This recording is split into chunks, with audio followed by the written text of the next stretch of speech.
Difficulty is a property that'll show up in all games. Whether it be something like Titanfall 2 for its insane movement-based gameplay, the SMT Nocturne for its challenging turn-based system, or for R6 for how many things you gotta do to learn how to be decent. It's something that'll show up in almost every game.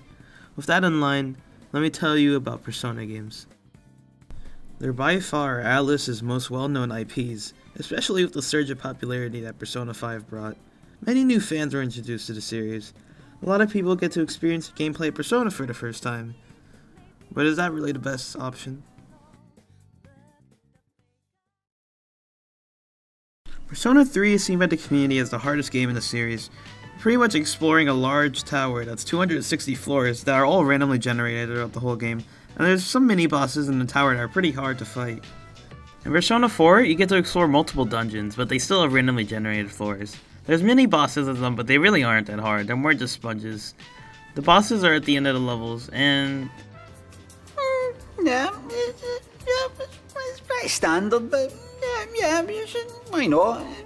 Persona 5 is where all the upgrades to the dungeons come in. Instead of randomly generated floors like the rest of the games, you get fully designed dungeons that have unique properties and special bosses, with actual cool gimmicks and fun dungeon gameplay. What about the difficulty about the games? It's somewhat concerning to see happen to the series. You get a game that got DSP to rage quit it even though he got thousands of dollars to play it. Bye. It's over. That's it for Persona 3, ladies and gentlemen. That's the worst final boss fight I've ever done in an RPG. That's not an exaggeration. That is the worst final boss fight I've ever done. And I'm not redoing it. Just a quick editor's note. I just wanted to say that he failed on easy mode, which I think is pretty funny. That's it. 2 years later, him finishing Persona 5 fully, albeit with 400 parts. Well, why did this happen? Let's jump back to when the switch between Persona 3 and Persona 4 was happening.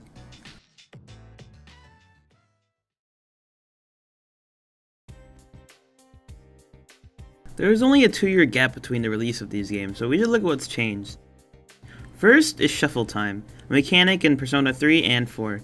In Persona 3, after every battle, some cards would show up on the screen, shuffle around a bit, and you could pick one. You get stuff like XP, weapons, money, and health. There is also the death card, which made it so then the Reaper would spawn on your floor. The Reaper was basically this mini-boss in the game. That was pretty hard, and you had to be pretty high level to actually fight it.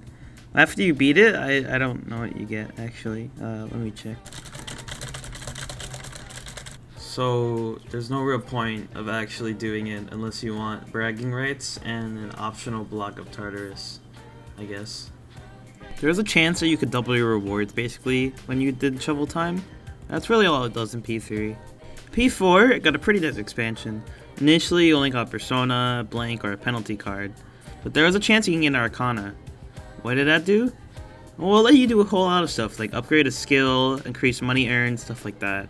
However, there are also things called reverse effects. They do stuff like conceal your whole minimap or decrease stats on your personas. It basically created a system where random things can happen from it. Either something good or something bad can happen from it. In my opinion, I think it was a pretty okay system. But what did they change in Golden?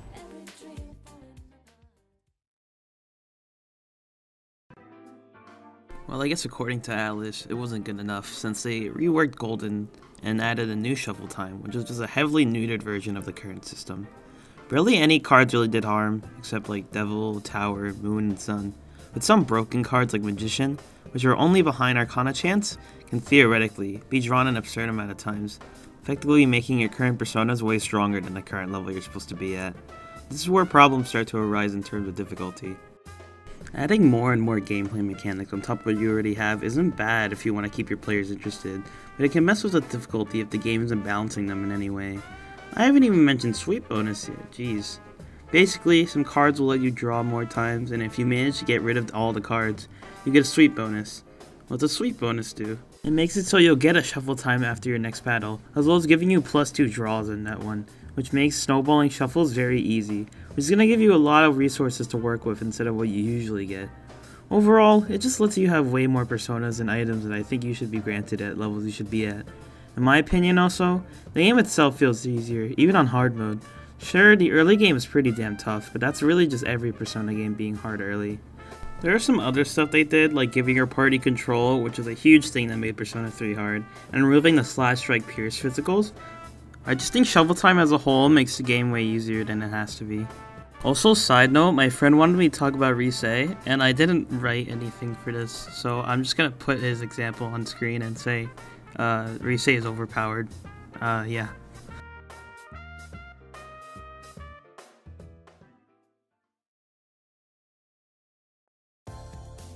I think that's enough talk about Persona 4. Let's talk about Persona 5 now. What did they add in this game?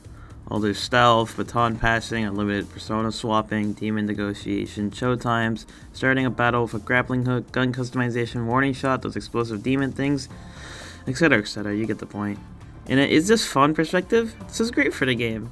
It adds a lot more you can do inside the game. It's not even talking about social life, with places like Akihabara, Kichijoji, Shinjuku, you got all those places. And is this balanced perspective? In my opinion, no. All these things add up to a broken game balance-wise. It doesn't help the game itself really that it isn't hard in terms of enemies or bosses. The bosses themselves have unique gimmicks, but does it make them hard at all? No. Some of these bosses usually add ways to get rid of half their health anyways, so... I played the game on hard mode, and like every other Persona game, was really only hard in the beginning where you have literally nothing.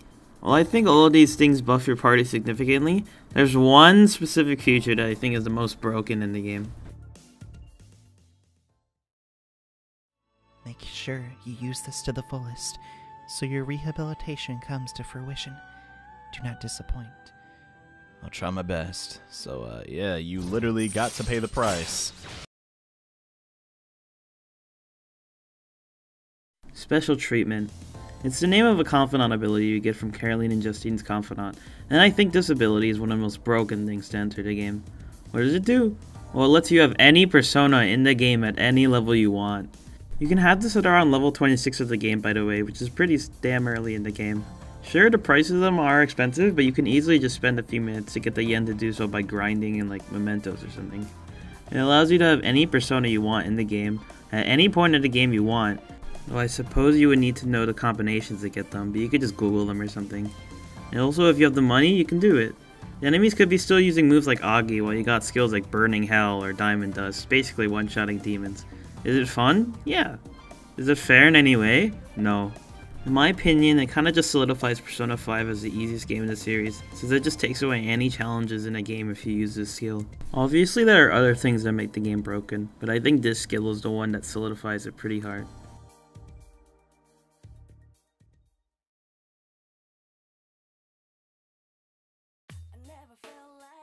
In conclusion, I just think that Persona has gotten easier over the years. Adding more and more gameplay mechanics is okay, but they shouldn't make the game broken to the point I can turn off my brain and just mash buttons to play the game. I'm really hoping for at least a mode in Persona 6 that gives some difficulty. I know a new team is working on Persona at the moment, and they made SMT Apocalypse, which had a good amount of difficulty in it. Anyways, these are just really my thoughts about the games currently. If you have any thoughts about the video, make sure to comment down below about it. Thanks for watching, and I'll see you guys soon.